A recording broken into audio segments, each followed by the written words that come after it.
Hey, what's going on, everybody? Thank you all for joining me at this time. My name is Shavi Zane, and I'm coming on to bring a message for the chosen. If you find that this resonates with you in any way, please be sure to like, subscribe, leave a comment below, and let us know how it resonates with your circumstance. So, first of all, I want to start off by saying that I want to bring this declaration forward first, because I know I can be a little long-winded, and sometimes, y'all don't stay long enough for the declaration. So I really want the spiritual warriors to check in to do a declaration on behalf of the melanated man and woman and the family dynamic. And I'll tell you why I want to do this declaration after I bring it forward. But you put on paper, I declare and decree that all curses over the unions of the melanated man, woman, and child is now destroyed in spirit and in flesh.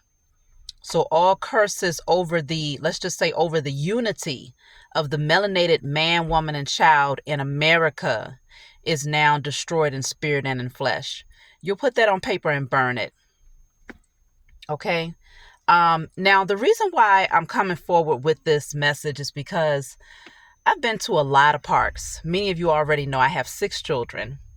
And I've been to quite a few parks with my children, and this is in different regions where it's very diverse. There'll be melanated children, European children,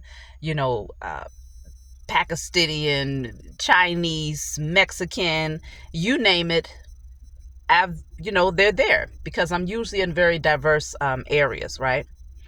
And so I'm very observant. I'm always paying attention. And one thing that I've noticed that's a very uncommon pattern is that it's almost guaranteed that where you see a melanated woman, there's usually not a father there with the children. Where you see a European woman, there's usually a father there. Chinese, father there.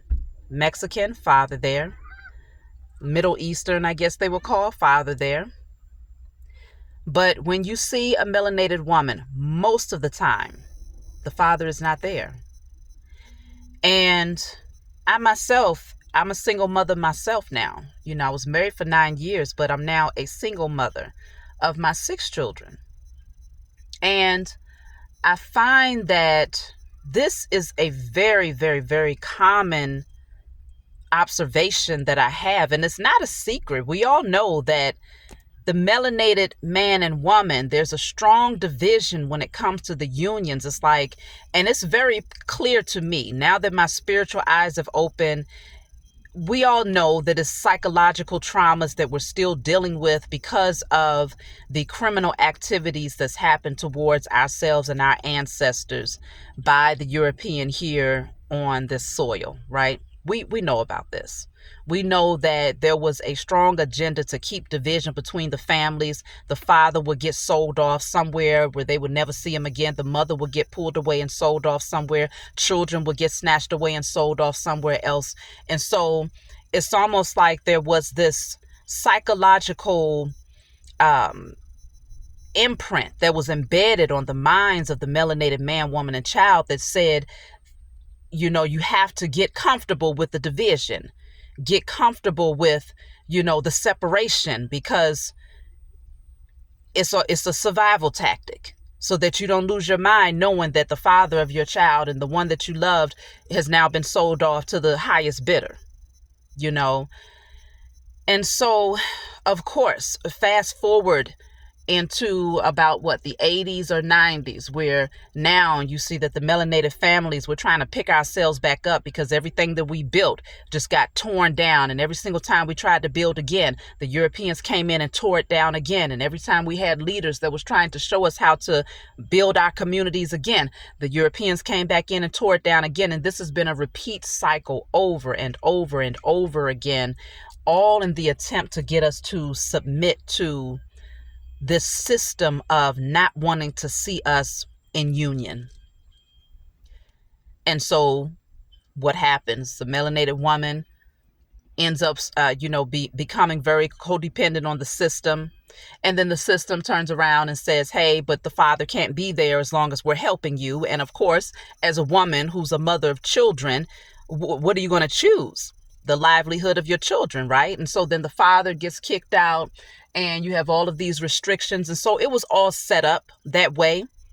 But on a spiritual level, it's very, very clear that curses have been done against the unity of the melanated man, woman, and child here in America in order to prevent family dynamics from growing and, having that strong example of both parents in the household and teaching that child how to, maintain a home and stability and family dynamics. Like, that has been one of the greatest agendas against the melanated community, and it has been one of the most effective.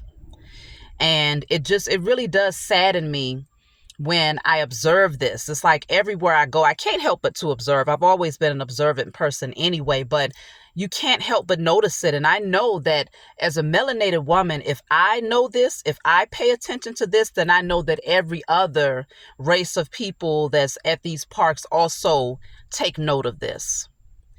And so this is a dynamic that has to shift. That curse has to be lifted. And it's going to take for us to recognize that there is a curse that's been placed over us to cause these divisions in order for us to actually take our power back and intentionally break the curse. And a lot of times people say, well, breaking the curse means, okay, I'm with my child's father or I married my child's father, but that's one drop in the bucket or one drop in the ocean.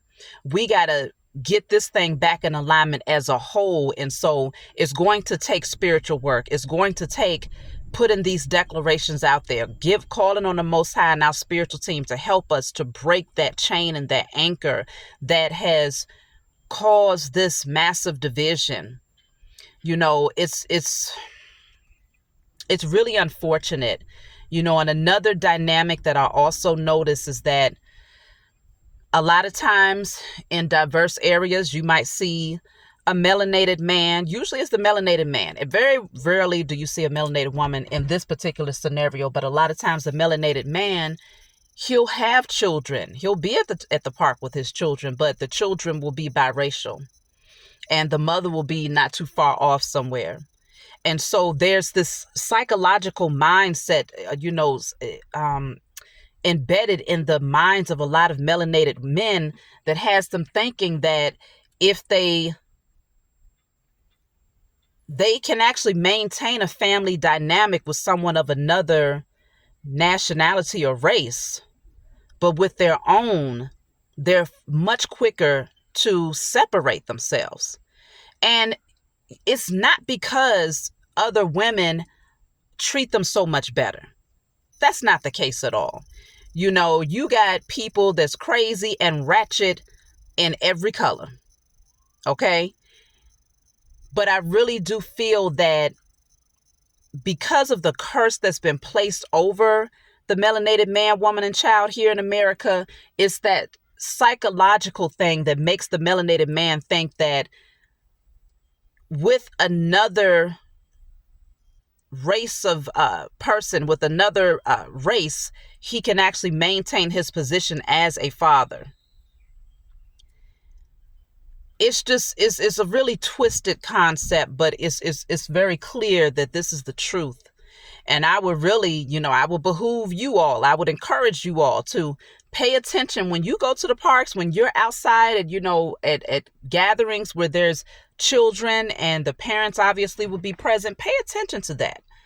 You'll notice, you'll see exactly what I'm talking about. And so I've come to the conclusion that we have to come together and break this curse, because it's very disheartening to see, and it's not fair to the children.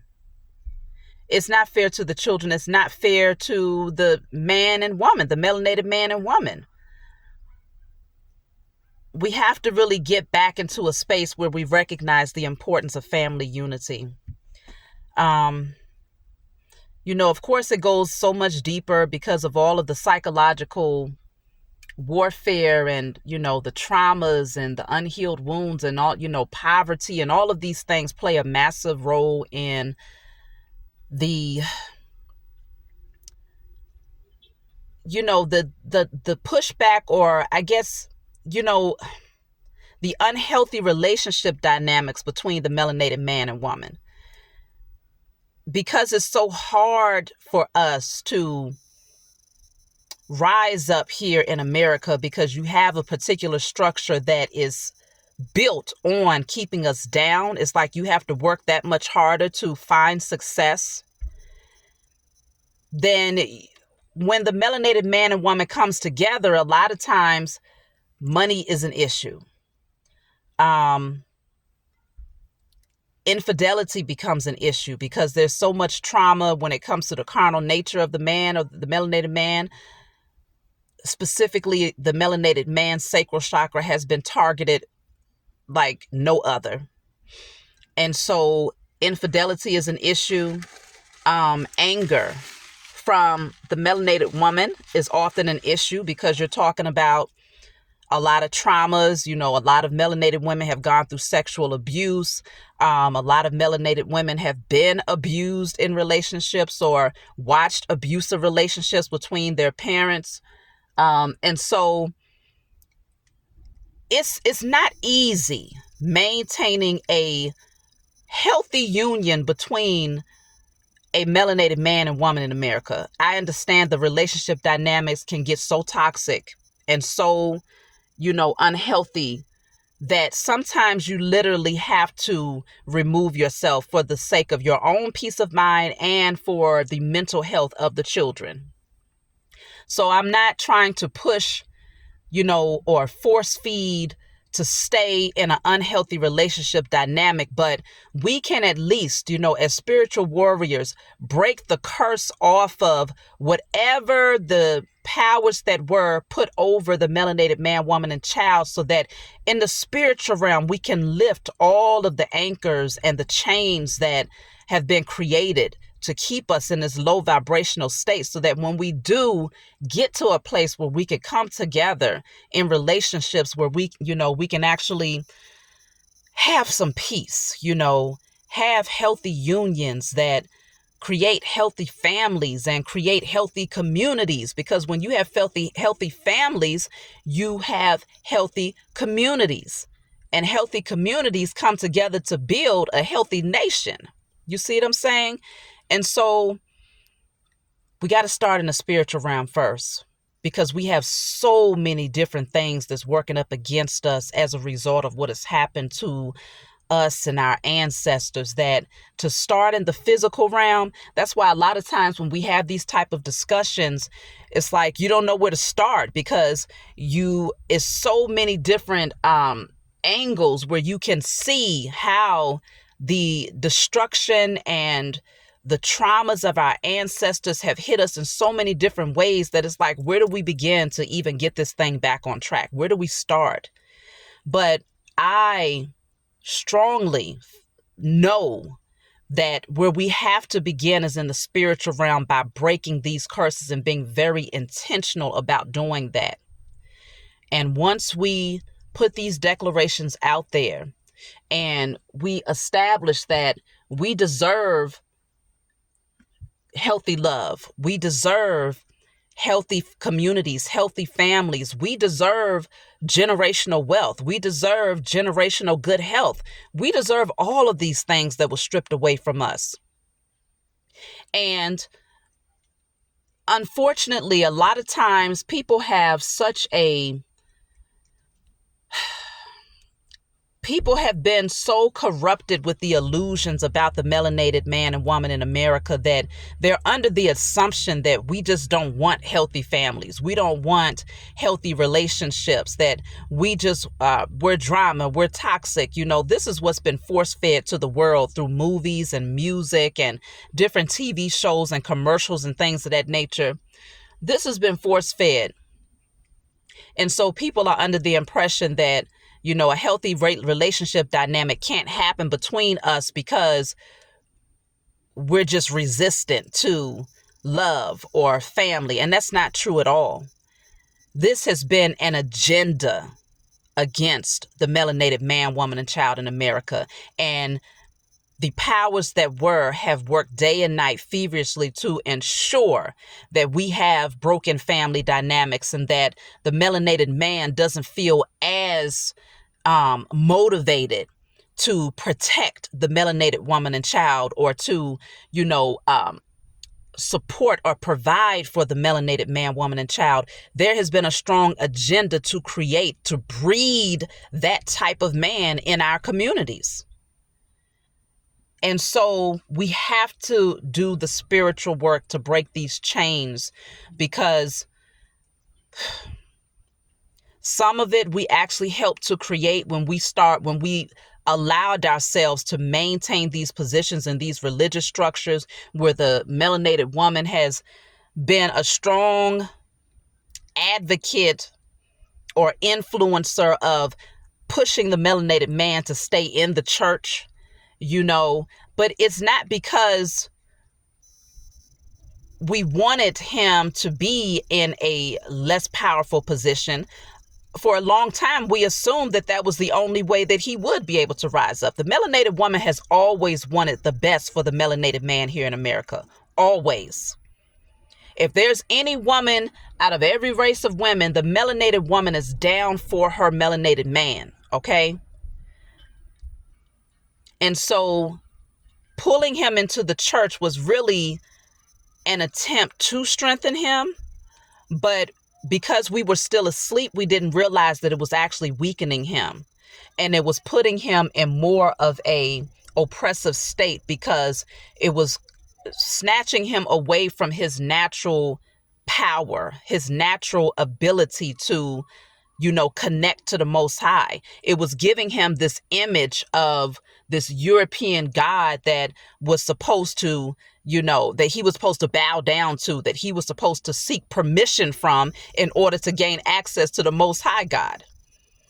And so it really did mess with his psyche for many generations.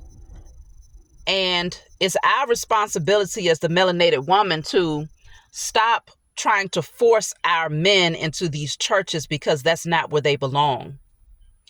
And the more that we get back to our origin, the more that we get back to our roots and come into remembrance of who we are and who the Most High truly is, and the amount of power that we've been gifted to be the co-creator of our lives and to manifest our realities, then we'll get back to doing what our ancestors did way before they was brainwashed into believing in religion, way before they was beaten, because it was far beyond brainwashing. It was beaten into them to forget. It was beaten into us to forget our original names and, our original practices and the way that we would pray and the way that we would heal ourselves and heal each other. It was beaten into us to forget.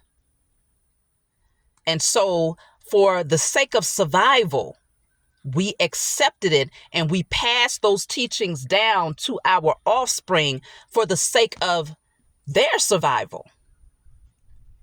And so now, for the sake of thriving, we have to deprogram, erase all of the illusions, disconnect from this system and what was taught to our ancestors, and give ourselves permission to remember. Give ourselves permission to remember who we are and where we came from. And it can be a very daunting task, right? Because a lot of times it's like, if you don't believe, me personally, I believe that myself and my family come from here on this soil, and that the European came over here and begin to do a lot of criminal activity against us right here on this soil, and that a large part of the enslavement and captivity happened right here on this soil. But this is where we are from. But then I also know that there are many from Africa who was literally transported over here in the transatlantic slave trade and the sub-Saharan slave trade, where they took melanated men and women from many different regions across the globe, and we all intermingled. Okay, that much is true.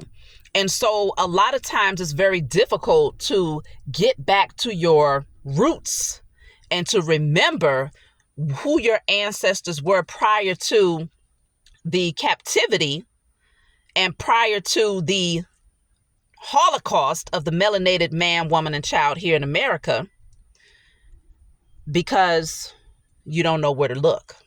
You barely know how to even find out what your original name was, because you was beaten into submission to take on the name of the kidnappers, also known as so-called slave masters, which there was nothing masterful about them. It's very insulting for me to even consider calling them a master. They were outright criminals. And so this agenda, they did a very good job at strategizing on how to keep the division of our families and to keep our communities divided and in a very weakened state in order to maintain their position of power over us and to keep us codependent on their system. They did a pretty good job at it. But we can do an even better job at reconnecting and reestablishing our unity again once we get back to our origin of spirituality. Once we start doing our rituals again and connecting with the Most High, Mother and Father, and our spiritual team and our ancestors again, once we get back to our nature, connecting with nature, the four elements, and like really awakening that natural alchemy that we possess and start shifting some stuff from that angle, you better believe this is what they've been hoping would never happen. But we're getting there. We are. But observation is everything. And when you pay attention to these different things, not from an angle of anger or, righteous anger, that's fine. But when you pay attention to what I'm speaking on, like the family dynamics at the parks and different things like that, you don't just sit on it and say, damn, that's a damn shame. I wish that things was different. No, you start doing your spiritual work, start putting in that alchemy, start putting those declarations out there, start breaking those chains. When you see these things and you see it through your spiritual eyes, you don't walk around feeling helpless with the situation. No, you take it to the Most High and do the spiritual work to shift the energy in the spiritual realm, as above, so below. We have to do this together. So for those of you who are ready to see a change in the family dynamic of the melanated man, woman, and child, specifically here in America, I strongly suggest that you all join me in doing the declaration. And we can also light a candle together where we put the opposite effect on the candle, and we'll write the melanated man, woman, and child now comes back into union.